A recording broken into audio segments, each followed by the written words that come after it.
dia ny fandaharana mety eo indray no mitsidika amin'ny tokantranonao amin'izao fotoana izao manatitra ny arahaba tompoko lahy sy tompoko vavy mbola hitohy anjaka-trano ny zavana amin'ny ilany andrefa ny avoatany sy ny any Menabe ary atsimo Atsinananany raha amin'ity farany herinandro ity kosa dia ahazorana malefaka ny morotsiraky vadivavy fito vinany sy atsimo Atsinanana toraky izany amin'ny koa ny any Talasy maro antsetrany ary mafy kosa ny fitsokan-drivotra ny aty amin'ny Tendrony Avaratra sy ny any amin'ny faritry Sofia iny jerentsika amin'ny Antsipiriany ary ny mety toetry ny andro any rapitso ny maraina dia ahazorana malefaka ny aty Talasy maro antsetra aty raha tokanao endrika tandrivon-drano zany any amin'ny morotsiraky Manakara sy ny aty atsimo Atsinanana aty ary andrahoana ary mety ho arahin'erika izany indraindray ny amin'ny ilat'ny Atsinanana ny faritry ny Afoatany ary maina ny andro any faritra sisa aorian'ny fisavan'ny andian-javona vao maraina amin'ny ilany andrefan'ny Afoatany sy ny any Menabe ary atsimo andrefanany raha ho any hariva kosa indray dia mbola hitohy hanorana trany any any Sambava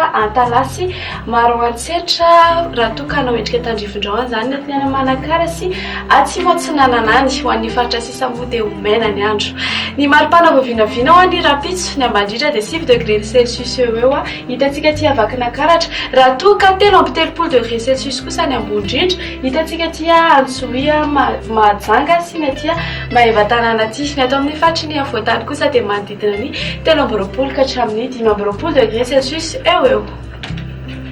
izatsika amin'ny mety toetry ny andro ho andreto tanàna lehibe sy nosy manodidina antsika reto ary hifandipedrahona sy masoandro any Paris sy Comore Seychelles torak'izany any koa ny any Nairobi fa hibalika be iabe masoandro any Milan sy Johannesburg ary La Réunion ary ho avy ny orana any Bangkok sy Maurice